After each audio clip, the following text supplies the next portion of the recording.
Ang nasa harapan natin ngayon ang Yamaha MT-15. Ang tawag sa kulay na ito ay Ice Storm. Sino mag-aakalang 155cc lang ito? Madalas itong napagkakamalang big bike. At sa video na ito, aalamin natin ang kanyang specs. Pag-uusapan na rin natin kung sulit bang bilhin ang motor na ito. Siyempre, malalaman din natin kung magkano ang kanyang presyo, minimum down payment, at ang magiging monthly installment nito kung sakaling kukunin mo ito ng hulugan. Nandito tayo ngayon sa Yamaha 3S Shop, Iriga City Branch at ayan, nasa harapan natin ngayon ang Yamaha MT-15 Color Ice Storm. Ang ganda ng kulay nito. Very modern yung kanyang kulay kapag tiningnan mo. Actually, wala ka na nga kailangan baguhin dito dahil maganda yung kanyang color combination. Ang una mo mapapansin dito yung kanyang mugs na color sky blue. Then meron siya mga decals din dito sa side na color blue din na may nakalagay na MT-15 tapos ang logo ng MT-15. Ayun, diba? Hindi mo na kailangan ipa-repaint dahil bagay na bagay at very visible yung ganitong kulay, lalong-lalo na dito sa kanyang mugs. Mas kitang-kita tayo sa daan, lalong-lalo na kapag gabi, mas visible tayo. At ang maganda dito, yung kanyang mga ilaw ay maliwanag din, although maliliit lang yung kanyang ilaw kapag tiningnan, pero maliwanag ito dahil yung kanyang headlight dito sa harapan ay naka-LED projector light na. Kapag tiningnan mo siya dito sa harapan, parang robot, 'di ba? Parang robot yung kanyang mukha, yung kanyang harapang bahagi. Meron siyang parang mata dito para sa kanyang DRL o daytime running light, tapos itong kanyang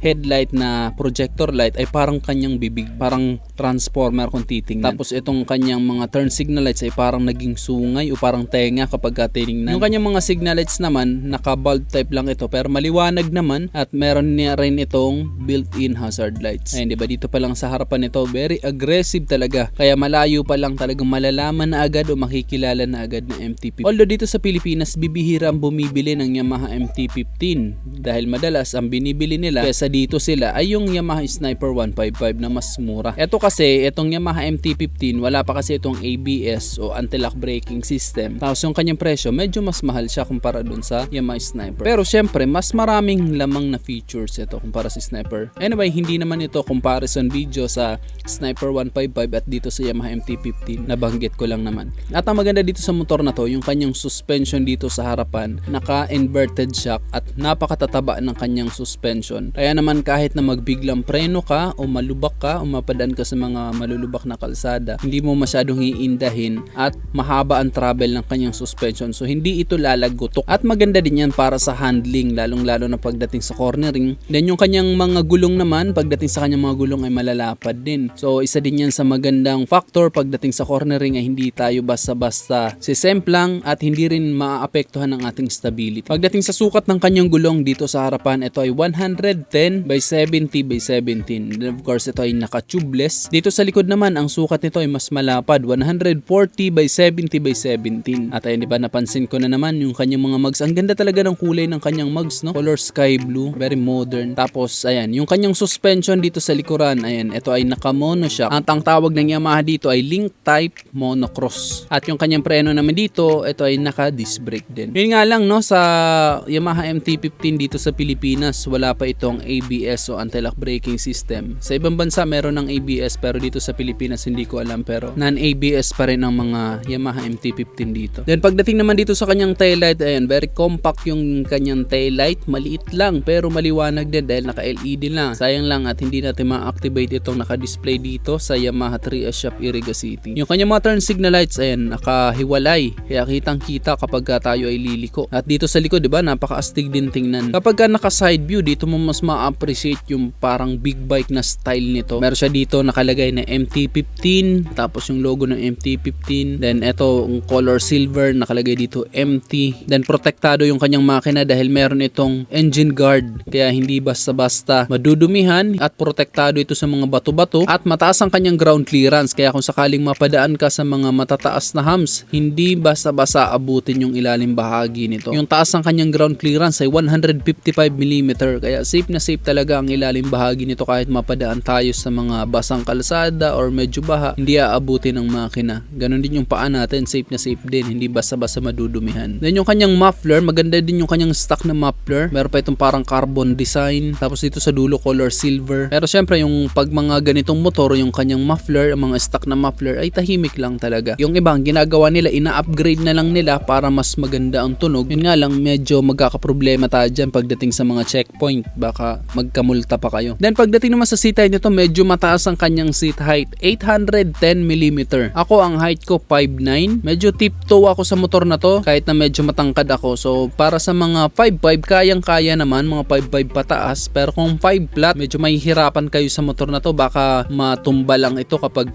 kayo ang magdadrive. So hindi ko siya ina-advise sa mga medyo mabababa na height. So mga 5'5" pataas, kayang-kaya pa. Pero depende na lang siguro yan sa diskarte nyo. Kung malakas ang loob nyo at sanay naman kayo sa mga big bike, kasi meron naman talagang mga maliliit na rider na kayang mag-drive man ng big bike o mga matataas na motor. Eto, magaan lang din naman ito. Yan naman ang kagandahan dito, dahil kahit mukha siyang big bike, magaan lang naman siya o very lightweight lang naman. Dahil ang timbang nito ay 133 kilos lang. Then ito naman ang kanyang tangke. Ayan, meron siyang malaking tangke dito. Ang capacity nito ay 10 liters. Kaya maraming gasolina na ang mailalagay mo dito at matagal bago ka maubusan ng gasolina, dahil matipid din ito sa gasolina dahil fuel injected na din. Na kumukonsumo lang din ng up to 40 km per liter. Na pagdating sa kanyang meter panel, ito ay naka fully digital display. Pagdating naman sa makina nito, ito ay 155cc, liquid cooled, 4-stroke, single overhead cam, 4-valve single cylinder. Ang compression ratio ay 11.6:1. Ang maximum power ay 14.2 kilowatts at 10,000 RPM with a maximum torque of 14.7 Newton meter at 8,500 RPM. And of course, meron itong VVA na isa sa pinagmamalaki ng Yamaha, na ang ibig sabihin ay variable valve actuation. Anyway, ito ay naka 6-speed at meron itong assist and sleeper clutch, kaya mas smooth na every time na tayo ay magda-downshift. Pagdating naman sa presyo, ang kanyang cash price o SRP dito sa Yamaha 3S Shop Iriga City ay 180,000 pesos. At ang minimum down payment ay 29,000 pesos. At ang magiging monthly installment mo sa 12 months ay 16,380 pesos. Sa 24 months ay 9,776 pesos. Sa 36 months ay 7,574 pesos. At meron pa itong rebate na 200 pesos kapag updated ka magbayad. And available yan dito sa Yamaha 3S Shop Iriga City branch. At yan, diba, napaka-astig nitong Yamaha MT-15. Parang big bike talaga ang kanyang datingan at hindi mo iisipin na 155cc lang. Ngayon, ang tanong, sulit kayang bilhin ang motor na ito? Kung ang hanap mo ay pang forma o pang long ride at meron ka ng iba pang motor o gusto mo lang magdagdag na motor na pang forma, perfect na ang motor na to. Dahil hindi ka talaga mabibitin sa performance nito, maganda ang suspension, maliwanag ang mga ilaw, maganda ang handling, malalapad ang mga gulong. Talagang pagdating sa forma, wala ka nang hahanapin pa. Big bike feels na talaga siya. Pero kung ito pa lang ang una mong motor, para sa akin, hindi siya sulit bilhin. Kung ito ang kauna-unahang motor mo na gagamitin mo rin pang pasok sa trabaho o gagamitin mo din pang hanap buhay, ay hindi siya ganun. Hindi siya dinisenyo para sa ganun. Dinisenyo talaga ang motor na to pang forma lang. Dahil unang-una, wala naman itong mga storage, kaya wala kang paglalagyan ng gamit mo, ng bag mo. Kaya dapat kung bibili tayo ng motor, aalamin din natin ang purpose ng motor para sa atin. Kung pang forma